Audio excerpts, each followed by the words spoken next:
Dear students, मैं doctor पवन बासनीवाल आपका स्वागत करता हूं, वेलकम करता हूं। फ्रेंड्स, आज अपन बात करने वाले हैं फार्मास्यूटिकल केमिस्ट्री की।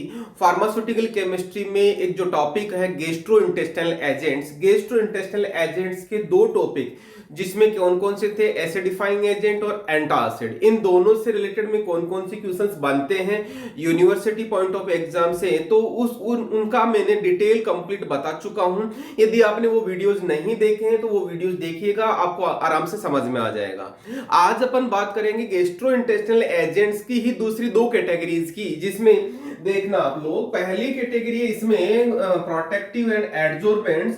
प्रोटेक्टिव एंड एडजोर्बेंट में देखिएगा पहला कंपाउंड है बिस्मिथ सबकार्बोनेट और दूसरा कंपाउंड है केओलिन। ओके, उसी तरह से ध्यान दीजिएगा सैलाइन कैथार्टिक्स है दूसरी कैटेगरी, जिसमें पहला कंपाउंड है इसका सोडियम पोटेशियम टार्ट्रेट और दूसरा कंपाउंड है इसमें मैग्नीशियम सल्फेट। ओके, तो यहां पे ध्यान देना क्वेश्चन क्या क्या बनते हैं, किस तरह से बनते हैं, वो सारी चीज बताऊंगा मैं आपको। तो पूरा वीडियो देखना। अभी तक आपने यदि चैनल को सब्सक्राइब नहीं किया है तो चैनल को सब्सक्राइब कर लेना, और उसके बाद में जब भी मैं नया वीडियो अपलोड करूंगा आपको इमीडिएटली अलर्ट मिल जाएगा। आप अपने दोस्तों को शेयर कर सकते हैं इस चैनल के बारे में, ताकि उनको भी फायदा हो सके। तो दोस्तों, सबसे पहले अपन बात करते हैं यहां पे, इसमें जनरली जो क्वेश्चन बनता है right short note on protective and adsorbent. Protective and adsorbent. Okay, तो यहां पे क्वेश्चन ये वाला बनता है, तो यहां पे आंसर क्या लिखना है ये समझना। सबसे पहले इसके लिए आपको क्या करना है, इसका डेफिनेशन लिखना है, जैसा मैंने आपको समझाया था। यदि आपने नहीं आता है तो प्रोटेक्टिव एंड एडजोर्बेंट की डेफिनेशन मैंने डिस्क्रिप्शन बॉक्स में दे रखा है, लिंक, वो देखना, निकालना, और उसके पे आप पूरा का पूरा वीडियो देखेंगे, समझ में आ जाएगा। तो यहां पे सबसे पहले इसकी डेफिनेशन लिखना है, और उसके बाद में डेफिनेशन के बाद में प्रोटेक्टिव एंड एडजोर्बेंट का क्लासिफिकेशन लिखेंगे। क्लासिफिकेशन में ध्यान रहे, यहां पे क्लासिफिकेशन लिखने का मतलब उसकी कैटेगरी लिखनी है, और उसके बाद में उसके कंपाउंड्स लिखने हैं, मतलब इसके एग्जांपल्स लिखने हैं। ओके, तो ये इस तरह से। और प्रोटेक्टिव एंड एडजोर्बेंट का दूसरा इसका यूजेज क्या होता है, जनरल यूजेज, या यूं कह सकते हैं अपन एप्लीकेशन। एप्लीकेशन का मतलब वही है, सिग्निफिकेंस का मतलब वही है, या इस रेस्पेक्ट में कि इनका यूजेज क्या है, तो वो इनका प्रोटेक्टिव एंड एडजोर्बेंट किस तरह से काम करते हैं, मतलब गैस्ट्रोइंटेस्टिनल एजेंट्स में प्रोटेक्शन कैसे करते हैं, उनका आपको एग्जांपल लेते हुए आंसर करना है। यदि 5 नंबर का सवाल है तो इस तरह से आपका ये आंसर कंप्लीट हो जाएगा। एप्लीकेशन को आप पॉइंट में लिखेंगे तो आंसर थोड़ा सा बेटर जाएगा, और इसमें भी यदि थोड़ा सा समझा रहे हो तो बहुत अच्छा रहेगा, क्योंकि यहां पे आप उसका हेडिंग लिखेंगे और उसको अंडरलाइन करना। ओके, तो इस तरह से आपका प्रोटेक्टिव एडजोर्बेंट हो गया। जनरली यहां पे जो कंपाउंड है इस कैटेगरी में, वो कंपाउंड जनरली जो शॉर्ट नोट आता है वो केओलिन का आता है। तो कैसे शॉर्ट नोट केओलिन पे कैसे लिखना है, केओलिन पे जो केओलिन ड्रग है उसका शॉर्ट नोट आता है। शॉर्ट नोट कैसे लिखेंगे देखना। शॉर्ट नोट में ध्यान देना, केओलिन की सबसे पहले इसके दूसरे नाम क्या होते हैं, सिनोनिम कह सकते हैं। उसके बाद में आप उसको लिखना क्या है देखिएगा। इसमें सबसे पहले इसकी प्रिपरेशन लिखनी होती है। प्रिपरेशन लिखने के बाद में इसके बाद इसकी फिजिकल प्रॉपर्टी लिखनी होती है। फिजिकल प्रॉपर्टी के बाद में प्रॉपर्टीज के बाद में केमिकल प्रॉपर्टीज लिखनी है। फिजिकल और केमिकल प्रॉपर्टीज के बाद में ध्यान देना इसके यूजेस लिखने हैं। आप यदि फिजिकल और केमिकल प्रॉपर्टी आपको थोड़ा सा आइडिया है तो इसकी यूजेज जरूर याद हो जाएंगे। तो यहाँ पे इसके यूजेज होगा, बहुत स्मूथ पाउडर होता है, बहुत ग्रिटीनेस, फ्री फ्रॉम ग्रिटीनेस होता है, ये सारी चीज ध्यान रखना। तो ये कॉस्मेटिक पर्पज के हिसाब से इसको यूज किया जाता है, तो ध्यान, ये सारी चीजें इसके शॉर्ट नोट में आ जाएगा। इन पॉइंट्स के तहत आप लिखेंगे, और पॉइंट, इनके पॉइंट में भी आप सब पॉइंट बनाएंगे। सब पॉइंट बनाएंगे डिस्क्रिप्टिव मोड में, क्योंकि जनरली बच्चों को नंबर कम मिलते हैं, और पॉइंट वाइज आंसर करोगे प्रेजेंटेशन अच्छा होगा। पॉइंट वाइज आंसर मिलने से उसके सब पॉइंट बनाना, सब पॉइंट बना के लिखोगे तो बहुत अच्छा आंसर जाएगा, आपको नंबर मैक्सिमम मिलेंगे। ओके, अब अपन बात करते हैं यहाँ पे सैलाइन कैथार्टिक की। तो दोस्तों सैलाइन कैथार्टिक में ध्यान देना, यहाँ पे क्या होता है, सैलाइन कैथार्टिक एक बहुत अच्छा टॉपिक है, इसमें जनरली जो क्वेश्चन बनता है तो देखना, सैलाइन कैथार्टिक का जब नाम आता है सबसे पहला आता है कौन सा, परगेटिव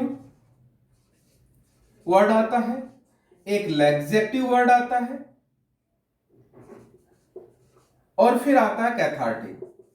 तो इन सभी की डेफिनेशन आपको आनी चाहिए, बी फार्म लेवल पे इनकी जो डेफिनेशन है पूछी जा सकती है।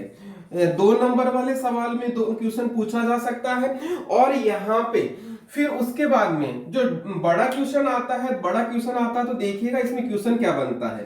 क्वेश्चन बनता है आपका पहला तो बनता है राइट शॉर्ट नोट,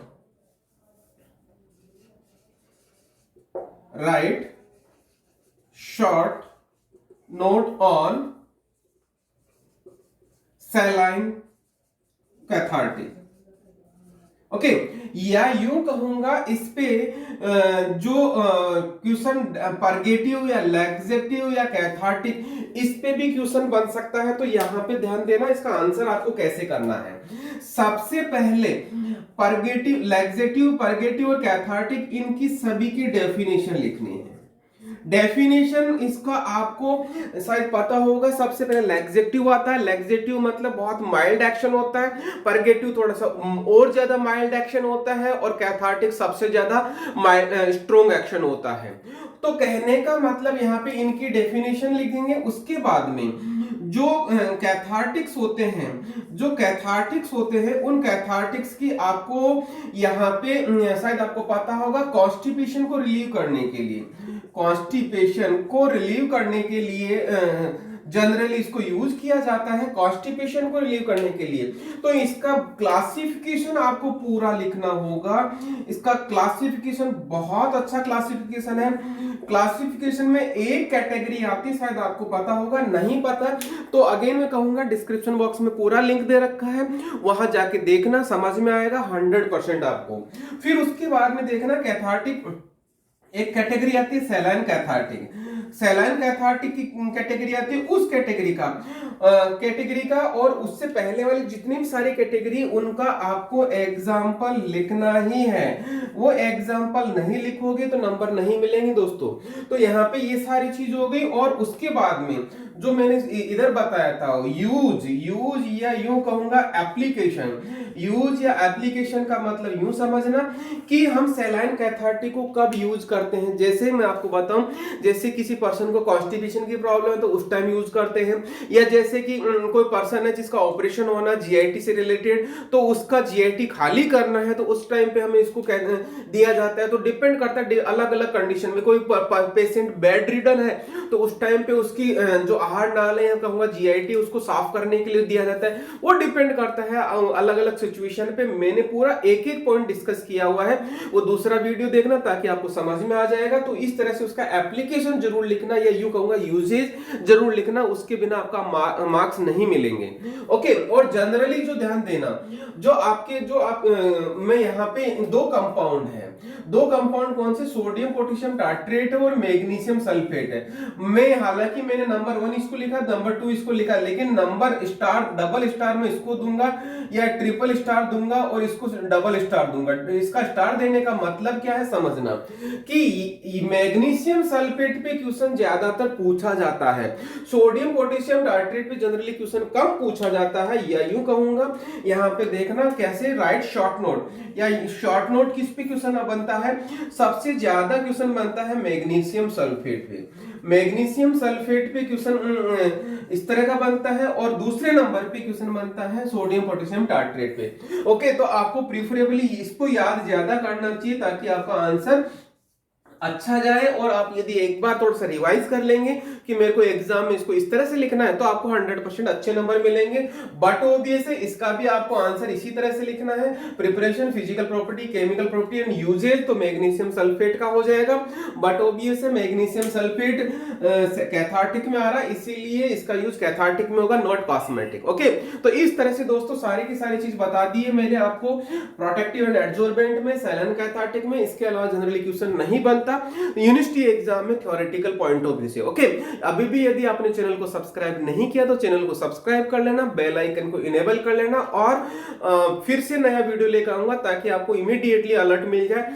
फिर से कहूंगा दोस्तों, अभी भी सब्सक्राइब नहीं किया तो चैनल को सब्सक्राइब जरूर कर लें। Thank you once again.